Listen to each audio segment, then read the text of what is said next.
What's up everyone, Coop here with Hunting Carolinas and The Reason Outdoors. Today we're going to go over skinning a deer. Alright, you've already seen my skinning a hog video. This one's going over the white-tailed deer. Very similar, not a whole lot different. Got a little spike horn here. Alright, first thing I'm going to do on these guys is get it hung up. Alright, some people like to do it on their tailgate. If possible, I like to get mine hung up. All right, I've got a nice hitch hoist here. I believe I got this one from Sportsman's Guide. Goes right in your hitch receptacle. All right, got the gambrel. Made a slit in between the tendon and the bone of the leg on top of the knee. All right, and I slid the gambrel in, hoisted it up. Now we're ready to rock and roll. First thing I'm gonna do for here with this deer, since he's a little buck, all right, I'm gonna cut his pecker and his balls off. All right, I don't need anything leaking out of there. So just in case, all right, I'm going to cut that off and discard it. All right, next thing I'm going to do is I'm going to go around his butthole, or if this was a doe, I would go around the butthole and the vagina as well. All right, if you think about the human skeleton, every time you see those human skeletons, they've got you see that circle kind of where the hip bones are. All right, deer's pelvis is very similar. All right, so I'm going to go around, I'm going to work around that. All right, and I'm going to get that freaking butthole detached, the anus, so to speak. All right, and when I do that, I'm just going to shove that as far deep in there as I can. All right, from here, I'm going to make a cut around the legs. All right, making sure I do not cut the tendon. All right, because if I cut the tendon, this thing's going to hit the ground and it is going to be a mess. It will not be able to get hung up very easily. All right, so I'm going to go around the leg like so. All right, again, without cutting the tendon. It's probably the most difficult part about this whole thing is not getting that tendon. All right, and then I'm going to go around the leg. Very easy. All right, after I've gone around the leg, I'm going to come down the inside of the thighs. Make a slit on both sides. All right. I'll make a slit on both sides down to the center.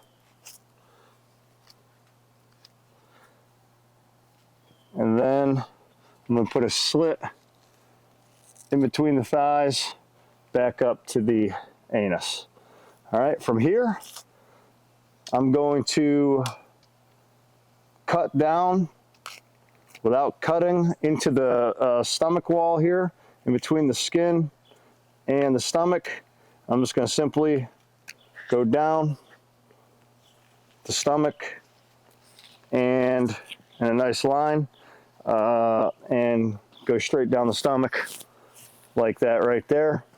All right, then I'm going to go to the inside of the legs. I'm going to go up from the inside of the legs. And then I'm going to meet center line on the chest, on the breastbone, like that. I'll go around the legs. Oh, try to keep my knife blade on. For this, for skinning, I really like to either use the Outdoor Edge razor light knives, or I like to use the Havalon knives. They got disposable blades, especially when you're doing hogs. Disposable blades come in handy because you'll end up using a lot of them, or if you have a fixed blade, you're going to end up sharpening your knife a lot. All right, from here, once I've gone around the legs, up inside, and then up to the stomach, all right, I'm going to start at the top. All right, and the thing to remember, right, we're just separating seams here. All right, so long, firm strokes with my knife. I'm going to pull out so I can see that fascia.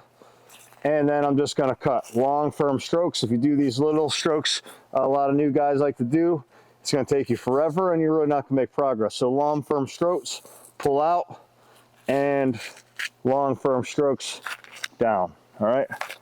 Once you get to a certain point with this thing is going to slide off like a sock or like a glove. All right. So go down that side, come over here. All right, pull out, run my knife up through there.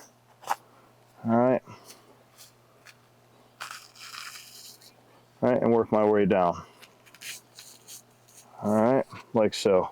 Pull out, all right, and start skinning right down like that. All right, from here, I'm gonna go to the inside. All right, I'm gonna give a yank. All right, and sometimes, cut in the meat a little bit. Try not to cut into the meat.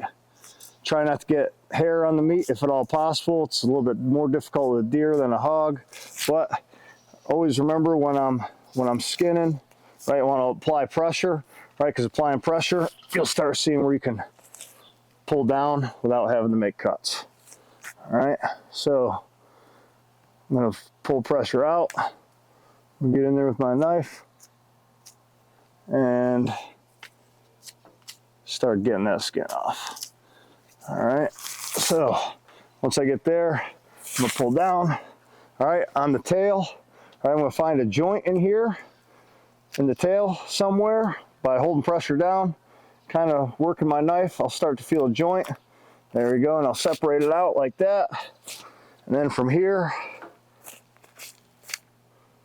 I should be able to give a strong pull and get pretty far down like that. Like I said, this thing's gonna come off like a glove. Just like that. Pull it as far down as you can. Once I get back down the bottom, I have to skin down the neck and the throat area.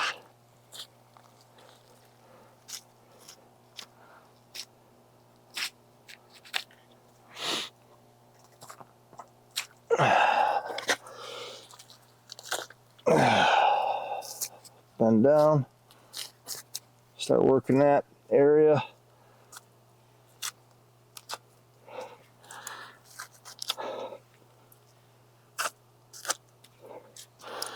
And start working around the neck. All right, trickiest parts kinda are around the legs.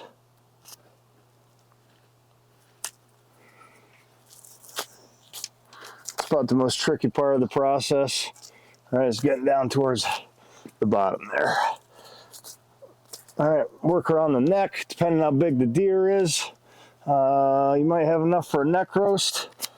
Not sure if we do with this guy, but we'll skin down around the neck anyways. One of my next videos, if I am lucky enough to shoot a good sized buck this year, one of my next videos will be caping a deer. That'll be one of my next videos. All right, so worked around the neck. All right, from here, I'm gonna grab my trusty tree loppers. Caping a deer is where we preserve the hide, so that way we can do a shoulder mount on the deer so you hang it in your trophy room. That's what a cape is for those of you who do not know. All right, grab my trusty tree loppers. I'm gonna cut it off above the knee. All right. Cut the legs off. Discard them. Try not to throw them at your cameraman. Nice enough to film. There, legs are off. From here, what I'm gonna do, I'm gonna pull out on the shoulder like so. You'll see the membrane right there. And then I'm just gonna cut through it. This shoulder is not gonna have a ton of usable meat, but there's enough there for us to get some burger out of it, so we'll keep it. All right, pull it off like that, and then we'll throw it in my cooler. All right, if there's hair on it, remember, in all things, especially while you're skinning, water is your best friend. So use plenty of water, rinse the hair off. We don't want hair on our meat, if at all possible. All right, and then other shoulder comes off the same way. Pull it out, cut through the stinking, through the membrane, and then we're good to go. This buck took a little bit higher shot than I'd like. I used about at 400 meters. So back straps are gonna be a little boogered up, but that's all right. All right, from here, I'm gonna go to the inside of the deer. All right, make a little cut up top. I'm gonna push the intestines back, stick my knife tip in, and work back or work down a little bit without hitting the intestines, if at all possible. All right, like so. All All right, if you hit the stomach or intestines, you're gonna know right away because it's gonna make a gaseous noise, and then you're gonna smell something real gnarly. All right, so from here, all right, the method I'm using today, all right, here in North Carolina, we don't gut our deer in the field. We don't need to, all right, because they're not big, heavy ones like they are up north. All right, so I don't gut them. I don't use the rib meat off these. They're too small. It's a lot of effort for not much reward. All right, so I leave the guts mostly intact, and I let them hang kind of like I am right now. I go in here and get the tenderloins. To get the tenderloins, I'm gonna run my knife up the spine, and then I'm gonna work around the pelvis area / hip bone. I'm gonna go up a little higher than I think I need. All right, big mistake I see a lot of new guys processing their deer do is they don't go up high enough. They leave some of the tenderloin up in there, kind of in the ham region. From here, I'm gonna work along the spine. All right, and I'm gonna kind of use my thumb. I'm gonna pull the tenderloin back and work my knife up, in, and then I can peel the tenderloin out like so. This right here is your #1 chunk of meat on this entire animal. All right, the tenderloin, right there, the sweet meat. All right, next one, same thing. I'm gonna go up along the spine. I'm gonna work up a little bit higher than I normally think I would, up into there, and then I'm gonna peel it back, start working my knife up, just peeling that off the back of the rib cage like so. All right, and it's gonna come out nice and easy. Bam. Tenderloins out. All right, from here I'm gonna work the back strap. As I said, I boogered up this one, a little bit of a high shot. That's all right for the back strap. I'm gonna find the base of the hams. I'm gonna work around to the spine, base of the hams, work around to the spine. All right, then I'm gonna go down the spine like so, keeping my knife flush against the spine, and work it all the way down. All right, on each side. So I do the one side, I'm gonna do the other side right here, and work it all the way down. All right, then I will make a little cut down at the base of the back strap. All right, and that's gonna kind of release some of that fascia, kind of just like that. And then I'm gonna reach in, I'm gonna pull down, I'm gonna start working down around the rib bone, or the top of the ribs rather, and into the spine. I'm gonna pull down and out, and I'm gonna work down the entire spine like so. Trying to keep as much meat on the back straps I can.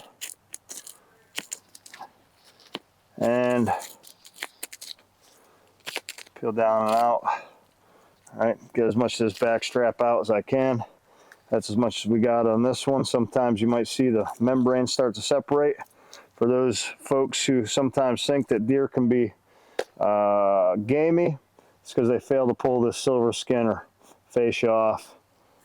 Stuff like these back straps right here.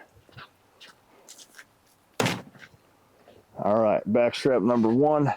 #2, again, I'm gonna pull down and out, start working it down along the spine, pulling it down and out, and then peeling down, back and away, and work down along the top of the ribs.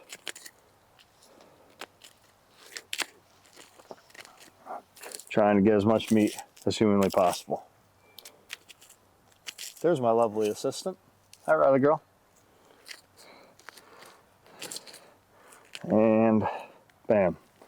Second back strap is off. All right, from here, I'm gonna cut in. All right, if you got a big thick neck, all right, you can cut the neck off and make a neck roast. I cut down on the shoulders a lot, so I got most of that meat right there. And then from here, I'm gonna make a cut down into the to the hip bone, both sides. All right, now I can get ready to detach the body. All right, use my truss tree loppers, lop that off, and then from here, I'm gonna come up top, go through the pelvis / hips from the top, like so, and then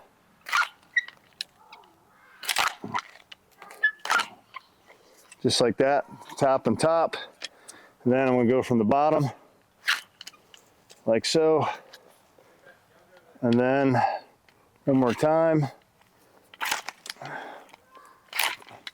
right up through the bottom. All right, and then that should be what I need to split it in half. So from here, remember this thing's on a gambrel. Take one side off, the other's gonna fall. All right, from here, I can probably just darn near pull it apart. Yep, I can pull the legs apart. I just come over to the cooler, kind of let them sit, and then I'll just lop the legs off. Just like that. Last thing I'm going to do, I'm going to cut off the legs, discard those, and then from here,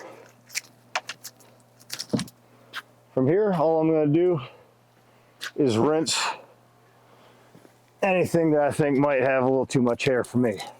All right, so once I get in the cooler, I'm going to put it on ice, and then me personally, you know, if I could, I would hang a deer in the in a walk-in cooler for 5 to 7 days and let it dry age that, or let it age that way. If anybody out there who watches the channel has a walk-in cooler they want to donate to either Hunting Carolinas or to the Reason Outdoors, I would greatly appreciate it. But if not, because in this case I don't have it, so what I do is I'll put it in the cooler, put ice in it, and then I'll put ginger ale in there. Old trick I learned in New Mexico a couple years ago. The ginger ale pull out any game mist might be in there and kind of do a wet age on the deer, so to speak. And then I'll keep it in there for about 5 to 7 days every day. I'll drain the water, the ginger ale and water out and blood, put fresh ice, fresh ginger ale in there, and then keep on till I don't see blood. And then I'll take it to, I'll process some of it myself, take the rest to the butcher, and I'll have him process the rest of it for me. Again, as in all things, this is the way that I do it. All right, this isn't the only way, but it is the Hunting Carolinas way. Thanks for watching. Stay tuned for my next video.